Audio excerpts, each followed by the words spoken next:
ಕಳೆದ 20 ವರ್ಷದಿಂದ ಹೋಮಿಯೋಪತಿ ವೈದ್ಯ ವಿಧಾನದಲ್ಲಿ ಔಷಧಿಗಳನ್ನು ಕೊಡ್ತಾಯಿದ್ವಿ. 6 ವರ್ಷ ಹುಡುಗನ ಕರ್ಕೊಂಬರ್ತಾರೆ, ಅಮೆರಿಕಾಯಿಂದ ಕರ್ಕೊಂಬರ್ತಾರೆ. ಆ ಹುಡುಗ 3 ವರ್ಷ ಹುಟ್ಟಿದ್ದು ಆಸ್ಟ್ರೇಲಿಯಾದಲ್ಲಿ, ಈಗ ಅಮೆರಿಕಕ್ಕೆ ಹೋಗಿದ್ದಾರೆ. ಭಾರತೀಯರೇ. 6 ವರ್ಷ ಹುಡುಗ, ಮೈಯೆಲ್ಲ ಗಂದೆ ಬರ್ತಾಯಿದೆ, ಸೀನ್ ಬರುತ್ತೆ, ನಿದ್ದೆ ಬರೋದಿಲ್ಲ. ಏನಮ್ಮ 6 ವರ್ಷ ಆಯಿತು ಮಗುಗೆ ಇನ್ನೂ ಡೈಪರ್ ಹಾಕಿದ್ದೀರಾ? 24 ಗಂಟೆ ಹಾಕಿರ್ತೀರಾ? 24 ಗಂಟೆ ಹಾಕಿರ್ತಾರೆ. ಎಷ್ಟು ವರ್ಷ ಆಯಿತು? 3.5 ವರ್ಷದಿಂದ ಹಾಗೇ ಇದ್ದಾನೆ. ಡಾಕ್ಟ್ರ್ ಹತ್ರ ಕರ್ಕೊಂಡು ಹೋಗ್ತಾ ಇದ್ದಾರೆ. ಇಲ್ಲಿ ಗಂದೆ ಬರುತ್ತೆ, ಬೆಳಗ್ಗೆ ಒಂದು ಸ್ಟೆರಾಯ್ಡ್ ಆಯಿಂಟ್ಮೆಂಟು, ಸಾಯಂಕಾಲ ಒಂದು ಸ್ಟೆರಾಯ್ಡ್ ಆಯಿಂಟ್ಮೆಂಟು. ಅವನು ಒಟ್ಟಿಗೆ 6 ವರ್ಷಕ್ಕೆ 68 kg ತೂಗ್ತಾ ಇದ್ದಾನೆ. ಎಷ್ಟು ದಿವಸ ನಮ್ಮ ಭಾರತ ದೇಶದಲ್ಲಿ ಇರ್ತೀರಾ ಅಂದರೆ, ಒಂದು 6 ದಿವಸ ಇರ್ತೀವಿ ಅಂದರು. ನೀವು 6 ವಾರ ಇಲ್ಲಿ ಇದ್ದಂಗೆ ಇದ್ದರೆ ಅವನ್ನ ವಾಸಿ ಮಾಡಿ ಕೊಡ್ತೀನಿ ಅಂತ ಹೇಳಿದೆ. ವಾಸಿ ಮಾಡಿ ಕೊಡ್ತೀರಾ? 6 ವರ್ಷದಿಂದ ಔಷಧಿಗಳು ಆಸ್ಟ್ರೇಲಿಯಾದಲ್ಲಿ ಕೊಡಿಸಿದ್ದೀವಿ, ಅಮೆರಿಕಾದಲ್ಲಿ ಕೊಡಿಸಿದ್ದೀವಿ, ಇಲ್ಲಿ ಅಲ್ಲಿ ದೊಡ್ಡ ದೊಡ್ಡ ಡಾಕ್ಟ್ರುಗಳೆಲ್ಲ ತೋರಿಸಿದ್ದೀವಿ.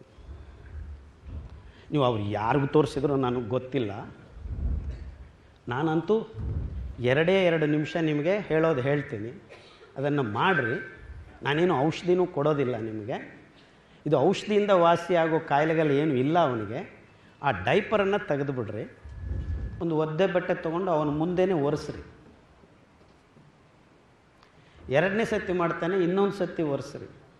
3ನೇ ಸತಿ ಮಾಡ್ತಾನೆ, ಒರೆಸ್ರಿ. ಡೈಪರ್ ಅಂತೂ ಹಾಕಬೇಡ್ರಿ.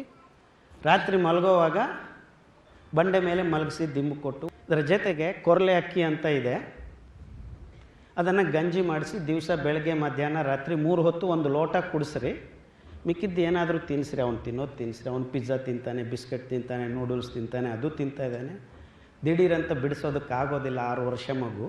ಆದರೂ ಒಂದು ಲೋಟ ಕೊರಲೆ ಗಂಜಿ ಮಾಡಿ, ಓಲೆ ಬೆಲ್ಲ ಈಗಲೂ ಮಾಡ್ತಾಯಿದ್ದಾರೆ. ಓಲೆ ಬೆಲ್ಲ ಇದು ಫ್ರಕ್ಟೋಸ್ ಅಂಶ ಹೆಚ್ಚಾಗಿರುತ್ತೆ. ಇದರಲ್ಲಿ ಗ್ಲೂಕೋಸ್ ಇರೋದಿಲ್ಲ ಹೆಚ್ಚಾಗಿ. ಫ್ರಕ್ಟೋಸು ಗ್ಲೂಕೋಸು 2 ಸಿಹಿ ಪದಾರ್ಥಗಳೇ. 2 ಅಂಶಗಳನ್ನು ಸೇರಿಸಿದ್ರೆ ನಿಮ್ಮ ಈ ಕಬ್ಬಿನ ಸಕ್ಕರೆ ರೆಡಿ ಆಗುತ್ತೆ. ಈ ಓಲೆ ಬೆಲ್ಲ ಹಾಕಿದ್ರೆ ಪಾಯಸದ ಥರ ಗಂಜಿ ಆಗುತ್ತೆ. ದಿವಸ ಕುಡಿಸಿರಪ್ಪ 3 ವಾರ.